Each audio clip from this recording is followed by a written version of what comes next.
O texto chama-se Silêncios e Palavras. Na palavra, a comunicação se realiza.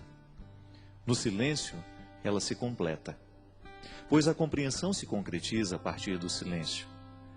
Há poder em ambos e a sabedoria é usar bem esses dois tempos da comunicação. Dentro de uma composição, as pausas são tão importantes quanto os sons. Uma boa orquestra é aquela que executa bem as dinâmicas das pausas e das continuidades. Mesmo no silêncio da pausa, a canção continua. Não diga as coisas com pressa. Mais vale um silêncio certo que uma palavra errada. O poeta mineiro Carlos Drummond de Andrade recomendava aos poetas: convive com os teus poemas antes de escrevê-los. Tem paciência se obscuros, calma se te provocam. Espera que cada um se realize e consuma com seu poder de palavra e seu poder de silêncio. A recomendação do poeta é sábia e pertinente. Um poema só é bom, se maturado na sementeira do silêncio. Antes de se tornar palavra, a poesia é a experiência de vida silenciosa. Os artistas sabem disso, e nós precisamos aprender. Demora naquilo que você precisa dizer. Livre-se da pressa de querer dar ordens ao mundo. É mais fácil a gente se arrepender de uma palavra dita do que de um silêncio. Palavra errada na hora errada pode se transformar em ferida naquele que ouviu, também naquele que disse. Há muitos momentos da vida em que o silêncio é a resposta mais sábia que nós podemos dar a alguém. Na pressa de falar, corremos o risco de dizer o que não queremos. E diante de tudo o que foi dito, nem sempre temos a possibilidade de consertar o erro. Palavras erradas costumam machucar para o resto da vida. Já os silêncios certos, esses possuem o dom de consertar. Por isso, prepara bem a palavra que será dita. Palavras apressadas não combinam com sabedoria. Os sábios sempre preferem o silêncio. E nos seus poucos dizeres está condensada uma fonte inesgotável de sabedoria.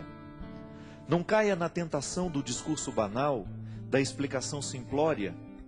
Queira a profundidade da fala que nos pede calma.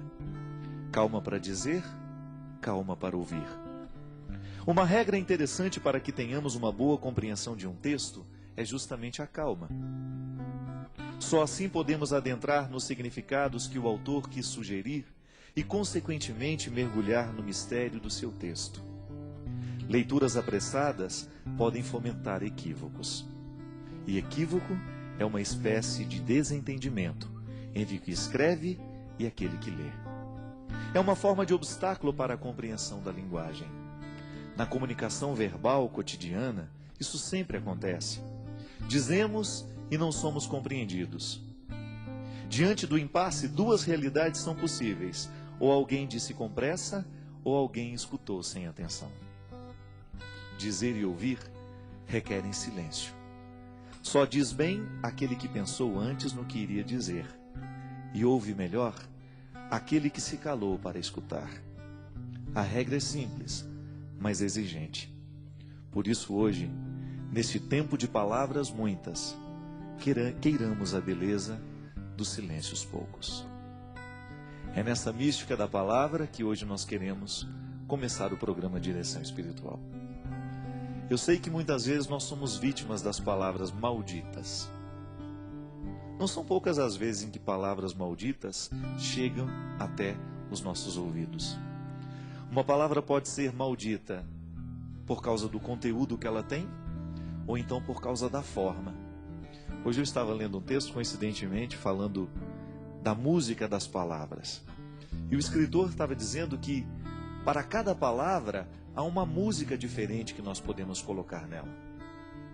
De maneira que você pode dizer uma coisa muito dura a alguém, mas você colocar uma música que faça bem ao ouvido de quem escuta.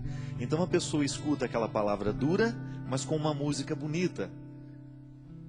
Talvez tenha sido isso que Jesus soube fazer o tempo todo. Jesus dizia coisas muito duras, Mas a música das palavras de Jesus era extremamente sedutora. Porque ele sabia muito bem que não adiantava dizer as coisas sem musicalidade. Não adianta nada a gente dizer as coisas com braveza. Não. A gente será muito mais bem entendido se a gente buscar uma música suave para colocar a palavra dura. Você experimenta isso na sua vida todos os dias. Quando você precisa dizer alguma coisa de muito sério aos seus filhos, e às vezes você não sabe nem por onde começar porque você tem medo do conteúdo que você vai dizer. O conteúdo é duro, é de exigência. E os nossos filhos não estão muito acostumados a serem exigidos. Eles entraram nesta mística do mundo de hoje, nessa tendência do mundo de hoje, de que tudo tem que ser muito simples, tudo tem que ser muito fácil e rápido. E educar os filhos muitas vezes requer um discurso duro, exigente. Então você vai descobrir junto de Jesus que é possível dizer coisas duras com musicalidades atraentes. É isso que fazia com que as pessoas parassem para prestar atenção no que Jesus tinha a propor. O reino de Deus que Jesus propunha não era coisa fácil, não era coisa simples. Dá trabalho construir o reino. Mas ele construía de um jeito tão terno que as pessoas esqueciam a dureza da palavra e se prendiam na música que envolvia aquela palavra. Por isso o seguimento acontecia com tanta intensidade. Tantas pessoas por causa da música que estava revestindo tudo aquilo que ele dizia. Minha gente, muitas vezes o que a gente faz de errado não é o que a gente diz, mas é como a gente diz. É a música que a gente coloca na frase. Pode ser que hoje você tenha ferido alguém com aquilo que você disse. Pode ser que hoje você tenha sido ferido por alguém com aquilo que você disse. E talvez você não tenha errado naquilo que você disse. Você tinha razão naquilo que você disse. Você estava certo ao reivindicar o que você reivindicava ou ao dizer aquela verdade que você disse. Mas talvez você não tenha escolhido o melhor jeito de dizer. Talvez você se perdeu na pressa, na raiva, na ira. É estranho, mas na vida a gente perde a razão quando a gente fica bravo. Na vida a gente perde a ternura quando a gente se irrita, porque a ira, ela tem o poder de retirar de nós a sabedoria. E quando nós estamos fora da sabedoria, geralmente nós não sabemos colocar músicas nas palavras. Todos nós gostamos de música. Todos nós gostamos de ouvir aquilo que entrou um dia dentro do nosso coração, nos fez bem. Por quê? A palavra veio com música, ela não veio sozinha. O intérprete colocou naquela palavra uma intenção tão bonita que você de fato acreditou naquilo que ele estava cantando. Uma canção bem interpretada, ela expressa todo o poder de verdade que o compositor quis dar. Mas aquele que interpreta, o bom intérprete, ele faz a canção se tornar ainda mais verdadeira do que quando nasceu da mão do compositor. Porque ele soube colocar a intenção da voz. Eu, quando dava aula na faculdade de teologia, lá na faculdade leoniana, eu sempre dizia para os meus alunos que seriam padres um dia: olha, cuidado para você não ficar com um tom de voz, um jeito de falar igual a todo mundo. Busque a melodia das palavras. Busque o seu jeito de dizer. E que o seu jeito de dizer as verdades evangélicas, que o seu jeito de ensinar o evangelho, a palavra de Jesus, as coisas boas da vida, estejam de acordo com aquilo que você verdadeiramente acredita em e identifica neste mundo como ternura. A palavra pode ser dura, mas a música que envolve a palavra não precisa ser.